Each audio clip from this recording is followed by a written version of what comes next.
Hello, everyone, and welcome to the Jeffrey Epstein Show. I'm your host, Bobbycapucci, and this is a morning update. First and foremost, before we even jump into the article today, I'd like to give a heartfelt thank you to everybody who has donated to the GoFundMe and helped support this show. We were $580 away from our goal yesterday, and, well, that goal has now been met with a very, very generous donation by Mr. Adam M. So I'd like to recognize Adam, and I'd like to recognize the rest of you who have shown faith in the podcast, who have shown faith in me, and who have been very, very, very generous with not only your money, folks, but with your time. And I tell you that all the time. I think it's the most important thing is the life minutes that you invest into this podcast. Because for me, this has never been about making money. If it was about making money, I'd be doing other things, believe me, because I'm not making hardly any money doing this podcast. This is all, for me, this is personal at this point. This podcast is personal at this point, and continuing to cover it is personal, right? It has nothing to do with enriching myself. It has nothing to do with making money, because believe me when I tell you, there are a lot of other things I could be doing right now and making a lot more money. But I will tell you this as well. There are not many other things that I could be doing that I'm more passionate about, especially right now. What happened in this case is a travesty, and it is vitally important that we continue to do our part to bring light to what occurred here. And the donations by you folks and you folks supporting things like GoFundMe and Patreon, it gives us the ability as content creators to really, really, really dive into our work and produce the best content possible. Because at the end of the day, time is money, right? Everybody knows that. As unfortunate as it is, content creators have to eat too. So while content creators are here whipping up content for you to listen to or watch or whatever, most of them are working a 9-to-5 job as well, trying to make ends meet. So when you have an audience such as this fantastic audience that I have, and I'll tell you what, you folks are just, I don't know how many times I have to say it, you folks are the top notch, right? I've been on plenty of podcasts before. I've been on plenty of podcasts, and I've been on the actual radio, and I've never interacted with an audience such as you, with so many diverse, smart, differing opinions, and all of us coming from so many different walks of life, with so many different life experiences, and so many different outlooks, but yet we have all been able to push whatever sort of bias we've had to the side, whatever sort of political differences we might have to the side, and we've all met in the middle for one common goal. And that common goal is to chase these sons of bitches to the very gates of hell if we must. And I have to tell you, I am so thankful that so many of you out there have opened up your eyes and seen through the confirmation bias and seen you've seen exactly what we're up against, and you've bought in. And it's the most crucial part, folks. Buying in is the most crucial part, because it's not our side against their side or, Republican versus Democrat. It is all of us, right? The 1%, the 2% against all of them. They're the ones with the power, not us, not your neighbor, not the person that's telling that the media is telling you to hate. Those aren't the people that have the power, folks. The people that we're railing against here on the podcast every single day. These are the people that are in power. These are where the protest should be aimed, at their doorstep. For far too long, we have been divided. But there's light. And I see it here on this podcast. If we can come together here on this podcast with all of our diverse views and all of our different political leanings and shelf all of that shit and come together for common purpose in this case, well, the establishment will have no idea what to do with itself, folks. And it is my hope and my dream that is the case, that we all come together at some point as the populace of this country and other countries and tell these people who have been leading us down a path of darkness and misery for so long that we have had enough and we will no longer stand for it. We will no longer be divided into tribes, and we are going to stand as one and shatter the disgusting sham of a system that you have built. But there's no way that will ever happen if we keep at each other's throats. That will never happen if we keep being divided by race, by color, by creed, by financial power. All right? It is us against them, folks. And when I say them, I am talking about the establishment. The very people that we rail about here on the podcast every single day are responsible for all of this misery and madness. So-called polite society must be brought to heel. Now, I don't have the answers on how to do that. I don't have all of those answers, but I will tell you this. The time for sitting on the sidelines is over. It is time to take a stand. It's time to stand up for basic human decency. It's time to stand up for basic human rights. And it's time to stop being gaslit and fooled into hating your neighbor or somebody who has a different political bend than you. We're better than that. We've always been better than that. Now it's time to prove it. All right, today's article is from the heraldmailmedia.com. The headline, Unlocking the Secret Buried in Jeffrey Epstein's Palm Beach County Grand Jury Records. And this article was authored by Jane Musgrave. Now, this is important stuff, right? The grand jury records have always been a big point of contention. We know that the grand jury is sealed, and we know that stuff that happens within the grand jury is very guarded. But something stinks from the head on down here when we're talking about the Jeffrey Epstein grand jury the first time around. And there has always been serious questions that needed to be asked. And unfortunately, like usual, there has been no answers to those questions. West Palm Beach, Florida. For more than 15 years, the justice system has allowed one of the most confounding mysteries surrounding serial child molester Jeffrey Epstein to remain shrouded in secrecy. Why, when the multimillionaire pedophile was accused by police of sexually assaulting nearly 24 girls at his Palm Beach mansion, was he indicted on only a single charge of solicitation of prostitution? And again, these are very basic questions, right? That anyone from the outside looking in on this case would ask. How in the hell is he only indicted on one single charge of solicitation of prostitution? Now, if that was the only thing that occurred in this case, you could look at it and you could say, all right, well, this has to do with him being rich and him getting off because he has money. And a lot of times that's the case. But there is so much more here, folks. The ties and the bonds that they run so deep when it comes to Jeffrey Epstein. It has nothing to do with a single charge of solicitation of prostitution. It has nothing to do with just one single act. The man was a serial child molester. And not only that, he was operating well within the view of the intelligence services. To unlock the secret, the Palm Beach Post is headed to court Wednesday to ask a Palm Beach County Circuit Court judge to ignore protests from State Attorney Dave Arenberg and Court Clerk Sharon Bach and open a long-sealed grand jury record to the public view. Now, this is the case they've been arguing about this down there for quite some time. Remember, the Miami Herald and Julie K. Brown, they had the ruling against them relatively recently in this case. So that's what we're talking about here again, the grand jury testimony and getting it opened up for the public to take a look. Now, I am a big proponent of transparency in situations such as this. There's no state secrets here. There's no national security emergencies going on in this case.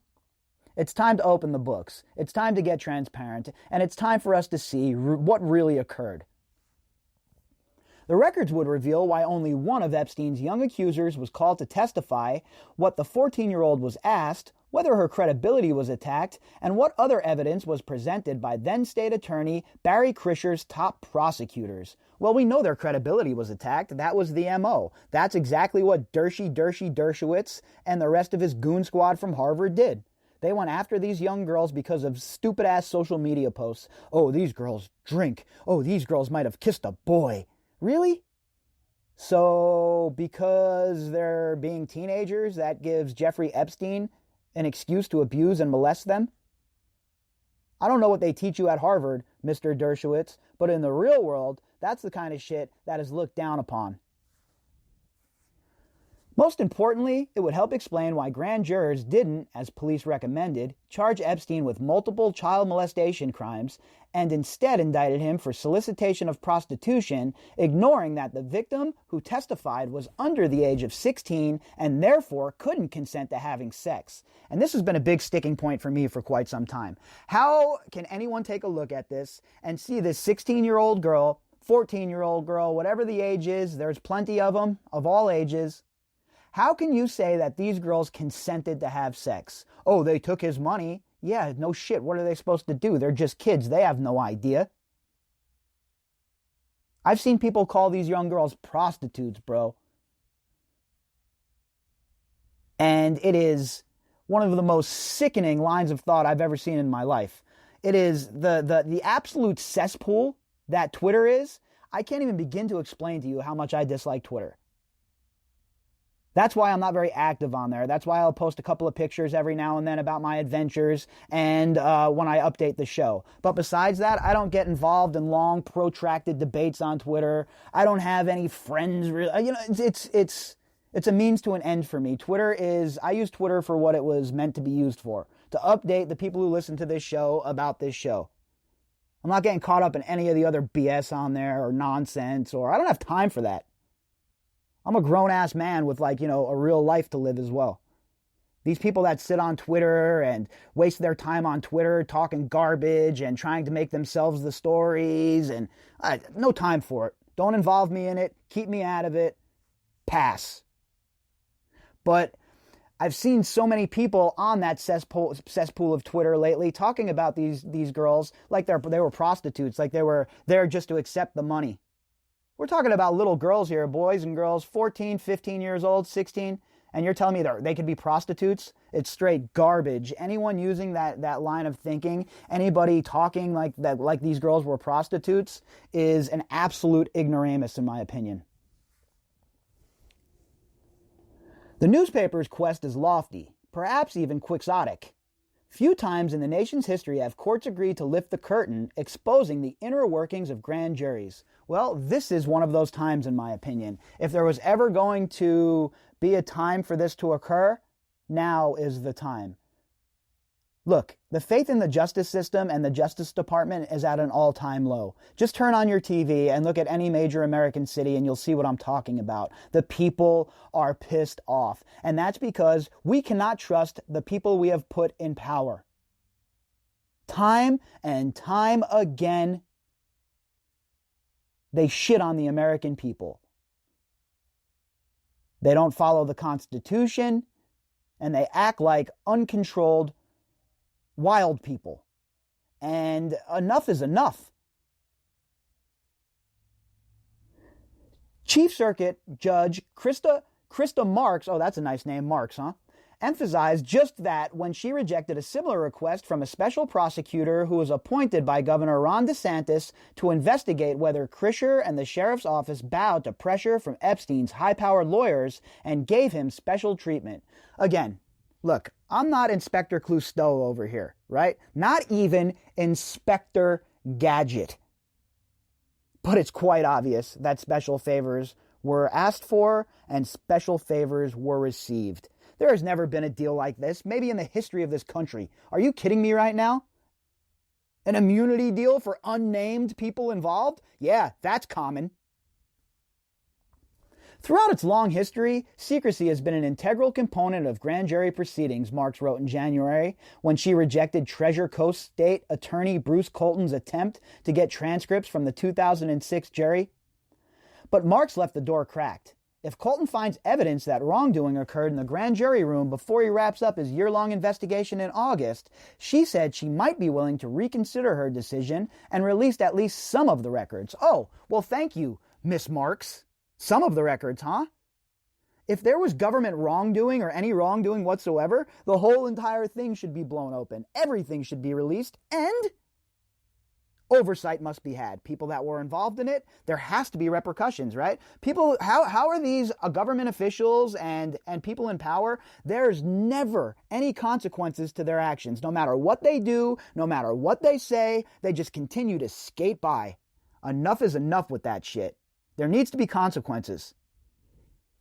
While mindful of Marks' ruling, lawyers for the newspaper claim their request is different from the one Marks rejected. Like Colton, they claim that releasing the grand jury transcripts would further the interest of justice. That is one of the few reasons the secrecy of the grand jury can be pierced. Yeah, it would. Again, in times such as these, when everyone's faith is so... It's shook to the core, right? In the Justice Department and the rule of law. And they're still not being transparent. They're still going to try and play games and keep things in secret and in shadow. It's not going to work this time. They need to open this up, and they need to let everybody see just exactly what was occurring. But rather than using the information as part of an investigation, the newspaper wants to release it so the public can decide whether the self-described money manager, pedophile, who hanged himself in a New York City jail cell last year, allegedly, was treated differently because of his wealth and political connections. Access to the grand jury materials will allow the public to determine whether the grand jury process and the secrecy that comes with it was used to further justice or, instead, operated to shield Epstein and his co-conspirators from the consequences of their criminal activities. The Post's attorneys, who include Boca Raton's Stephen Mendelsohn, wrote in the request. Yeah, look, we have to have transparency. The public must know what occurred. And to think that all these years later, they're still playing with their cards so close to the vest, it goes to show you what sort of damaging material is in these documents. That's the real reason here, folks, in my opinion. They don't want this released because they know the damage that's going to follow in its wake. And there's going to be a lot of people that are going to have a lot of egg on their face. And the good old boys club, well, they can't allow that to happen. They have to, protect themselves. Right? They always have to do whatever they can do to make sure they're protecting each other. So sick of it. I'm so sick of the two-tier justice system. I can't even put into words how disgusting it is. Releasing the documents would end speculation about why Epstein wasn't treated more harshly to begin with, setting the stage for him to cut a deal with then South Florida U.S. Attorney Alexandra Acosta, the newspaper's attorneys claim. Well, let's remember too, all right? It's not just Acosta, folks. That's an easy cop-out. We got to go all the way back to Mike Mukasey. There's several people, that need to be looked at. Michael Mukasey, definitely one of them. Mark Philippe, another. These are the people that were the Attorney General and the Deputy Attorney General at the time this deal was made. Now, of course, Acosta should certainly have been fired, and he should certainly be scrutinized, and people should blast him as well. But the buck does not stop there, right? He has people above him that gave the okay for this to happen, and we're going to get into that at some point. I'm in the middle of putting together some research about the Attorney General, Michael Mukasey, and his Deputy Attorney General as well. So I'm putting all of that together. But remember, folks, let's keep everything in context. Certainly Acosta played a huge role here, right? But he was not the boogeyman per se. He was just another piece of the puzzle, another moving part in the machine. He served 13 months of an 18-month sentence in a largely vacant wing of the county stockade, a cell he was allowed to leave 6 days a week, 12 hours a day, even though he was a registered sex offender. While out of his cell working at his West Palm Beach office, he had sex with a woman while under guard by sheriff's deputies, according to a lawsuit filed after his death while awaiting trial on sex trafficking charges that could have sent him to prison for more than 45 years. I don't even believe that these attorneys were paying attention to him. I know that he had to pay for them, et cetera, et cetera, et cetera. But please, you really think that these sheriff's deputies are sitting around watching Jeffrey Epstein's every move, this super powerful guy? Or are they sitting far away from him while he's up to no good? Obviously, that's the case, right? Because he was still having relations with girls while he was out on his so-called work release. So the whole sheriff deputy following him around shtick didn't work out so well. The decades-long saga and international outrage it sparked could have been avoided if Krischer had followed the recommendations of Palm Beach police in 2006 post-attorney's claim.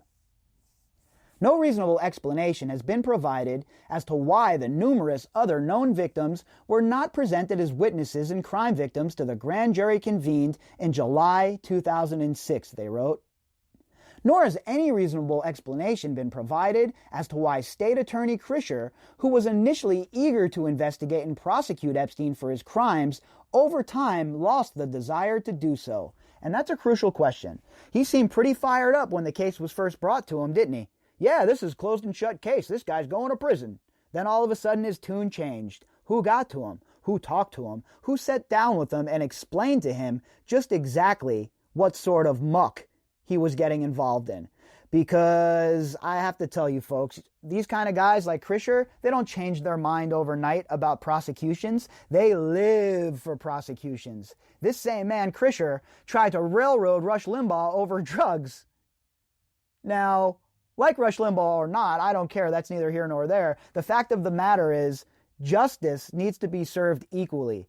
And if a man who's molesting children is getting off with a slap on the wrist, how can we have any faith in the rest of the justice system to operate correctly? Release of the grand jury documents could answer those questions, they said. Transparency is required to promote public understanding of the criminal justice system and public confidence in the fair administration of justice, they wrote. For sure. I'm glad to hear them see them writing it, because that's what I've been talking about forever. Even before I was on this podcast, that's something that I've been railing about forever. I've seen the justice system in action with my own eyes take effect and destroy the lives of people I care about. All because they got railroaded, they don't have enough money to defend themselves, and they got sucked into taking a plea agreement. It happens time and time and time again, folks. If you don't have the dough, forget it. You're going to prison.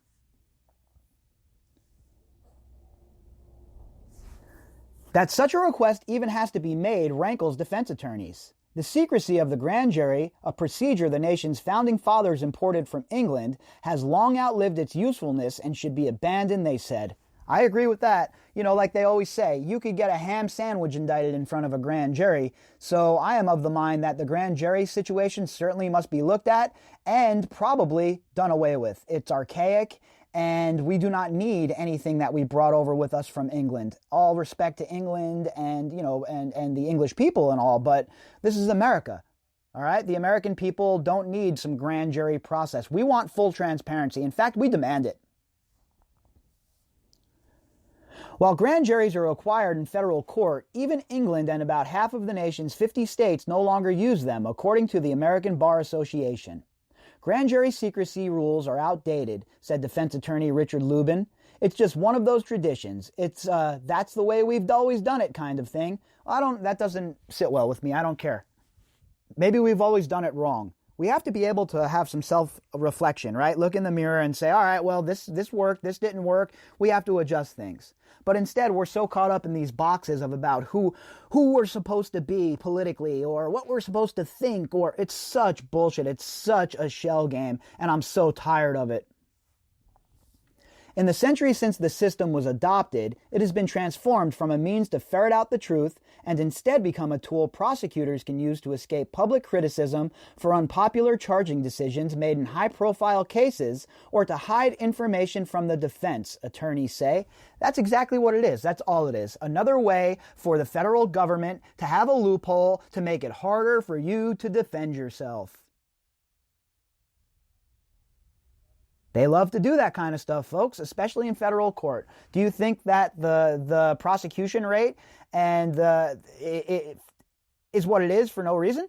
It's because they have unlimited funds. They have unlimited capital to litigate you into the poorhouse until you are forced into taking whatever draconian plea they put on the table for you. For you and I, that's exactly how it works. But for Ghislaine Maxwell, nah, she doesn't eat at the same table as us, folks. If police officers and others testify truthfully before the panel of citizens, there is nothing to hide, said West Palm Beach defense attorney Michael Salnick. If witnesses lie or prosecutors mislead the jury, those indicted, their attorneys, and even the public should have the right to know about it, he said. And it's not like these people aren't notorious liars. All they do is lie. Seems like everything that comes out of the prosecution's mouth lies. Lies, lies, lies, lies, lies, lies, lies, obfuscation, omissions of truth. Over and over and over and over again. A whole lot of BS and a whole little transparency. I don't know what the big secret is, Salnick said. Attorney John Howe compared a grand jury to police investigation. Once police have completed their work, the information they have uncovered becomes public. The same rules should apply to grand juries, he said. Once the grand jury proceedings are over, it's not just in the public's interest, but it's the right of the public to know what happened behind closed doors, Howe said. Yeah, you think? You think? Guess what? They work for us, and they seem to have forgotten that. And hopefully they're reminded by that very soon. And with the rage that we see in the streets of America, how much longer are we away from pitchforks and torches, folks? Because the righteous indignation that you're seeing amongst people in this country, those protesting and those not, it's hotter than 1,000 burning suns, and the ruling class better be aware, and they better get themselves a bit of a proper outlook, because they're really playing with fire right now. In recent years, the failure of grand juries to indict police officers for killing unarmed black men has increased public interest in knowing what happens in the secret proceedings. In two 2014 cases, the chokehold death of Eric Garner by a New York police officer and the fatal shooting of Michael Brown by a Missouri police officer that sparked days of rioting, lawsuits were filed challenging the secrecy of the grand jury process. Both failed. And you see that playing out on the streets of America, folks. And I know it's a hard pill to swallow for some. And I don't like seeing looting in the streets of America. That's not what we're about. That's not what I condone. But what you're seeing in America is people fed up. People are fed up with the grand jury nonsense. People are fed up with all of it. People are fed up with being lied to. They're being fed up with the government playing games. They're being fed up with they're fed up with no transparency, and this is the result. You can only fill a bag so far before it gets to its limit and it busts. And that's where we're at right now. People are fired the F up. And we need to understand that. And we need to understand that it's the actions of the people in power who have caused this. And those are the people that should be held responsible. In upholding lower court decision, a New York appeals court rejected a request by the NAACP, the New York City Public Advocate, and others to release transcripts of the grand jury proceedings that cleared the officer of wrongdoing in Garner's death. The public interest in disclosure was outweighed by the dangers inherent in violating the secrecy of the grand jury process, it ruled. Such bullshit. It is such bullshit. All of this should have been released. If they would have been transparent at the grand jury during all these other cases, perhaps we would have avoided what we're seeing right now. Now, does guarantee that we would have avoided it? No. But at the very least, the government would have a leg to stand on saying, look, we hear you. We understand that shit is bad, shit is wrong, and we're trying to fix it. But instead, they just go on doing what they want to do, go on, and they keep on oppressing people. And I don't just mean black people, folks, or minorities. I'm talking about poor people in general, across the board. The boot is firmly placed on just about every single poor person's throat in this whole entire country. And people are tired of it. They're sick of it. They're tired of being used as pawns in foreign wars. They're tired of being abused and treated like shit. And these secret grand jury rulings, it just all goes into play. And now you're seeing the chickens come home and roost. But one of the jurors sued, claiming the prosecutor misrepresented what went on in the secret hearing. She challenged the law that makes it a crime for grand jurors to disclose what happens behind closed doors. That request, too, was denied. Of course it was, because again, like I've told you from the very beginning, all of these laws are put on the books by all of their friends. And they're the only ones that know how to navigate the loopholes. Well, them and your million-dollar lawyers that none of us can afford. Do you think it's just a coincidence that so many poor people are in prison, folks?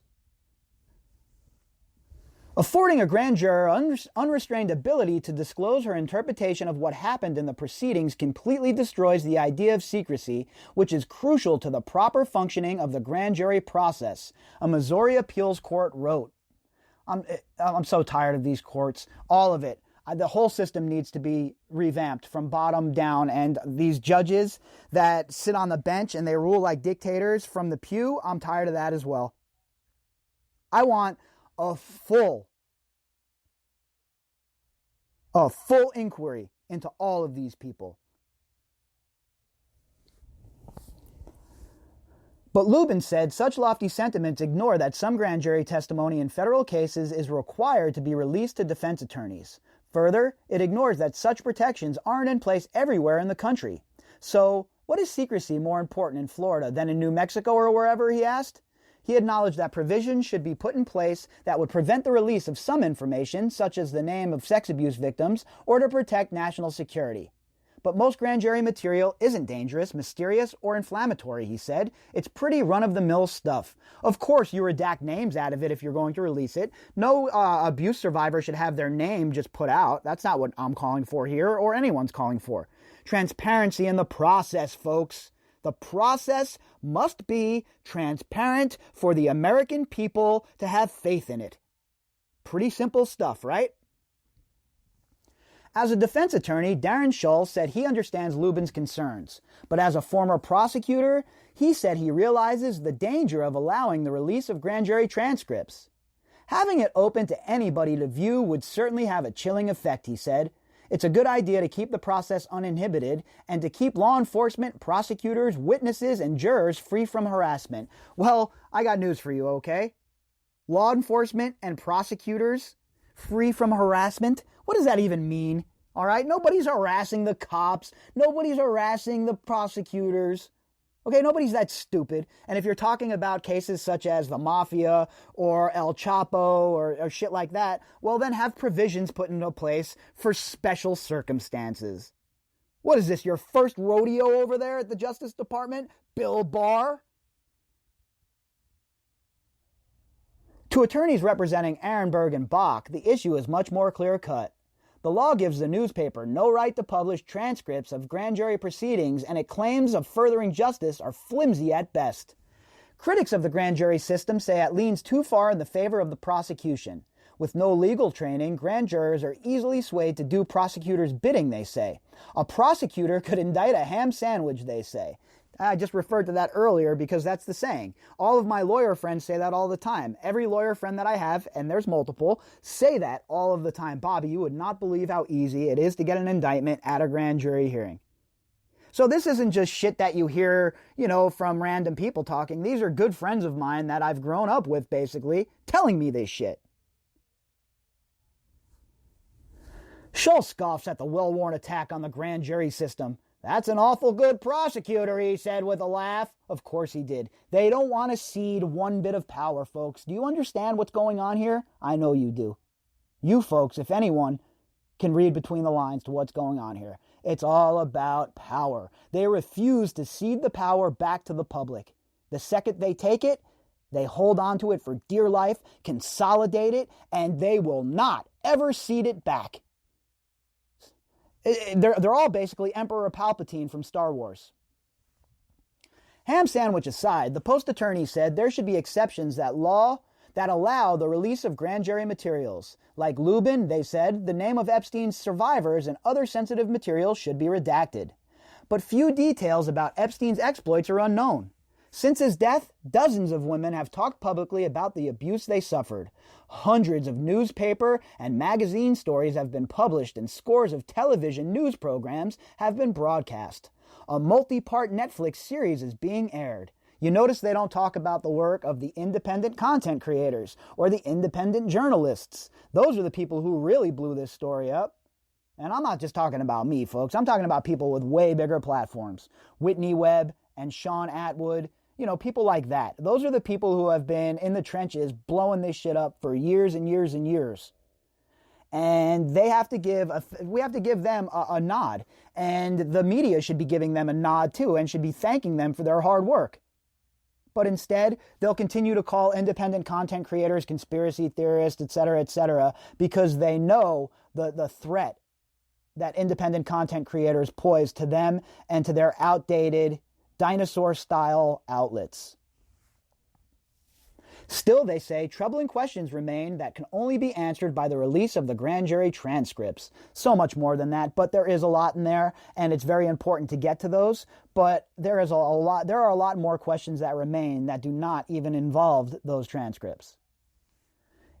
In a case of this magnitude and importance, where the accused is dead in so many of his crimes, as well as the identities and crimes of his co-conspirators and the identities of the survivors have already been exposed, the need for grand jury secrecy is no more. I agree with that. That closing statement is exactly how I feel too. There is no need for it anymore. We don't need this grand jury secrecy in this case. It all needs to be aired out. It all needs to be brought to light. And anyone standing in the way of that progress, I'm skeptical about and I have some questions about.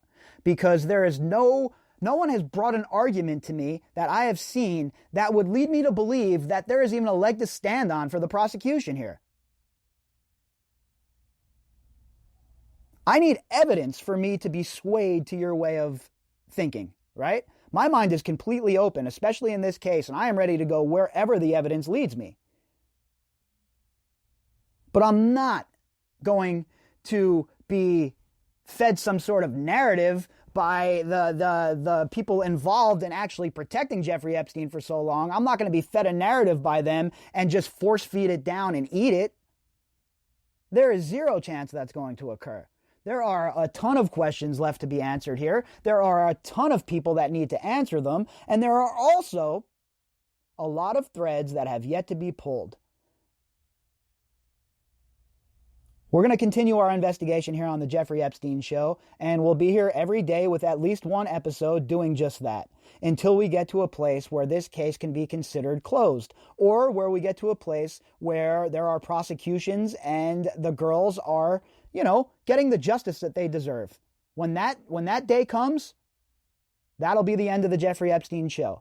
Because, folks, I have to be honest with you. This isn't fun for me, right? This isn't fun for me to report this kind of stuff. This isn't an enjoyable topic. This is one of the heaviest topics out there. It's one of the most depressing topics out there. And I'd be lying to you if I said I didn't want this case to end so that we could all move on with our lives. But unfortunately, that's not where we are. We're here, we're going to be here, and we're going to remain here. Because this story must be told. The story of the survivors must be told, and the story of the broken justice system must also be told. And if the mainstream media, the legacy media, doesn't want to step in and do that, well, we'll pick up that baton and we'll do it for them.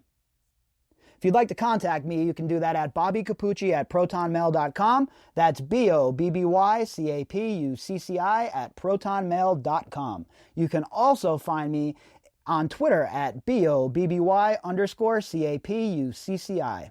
All right, everybody, I will be back later on with some more. I hope you all have an amazing day.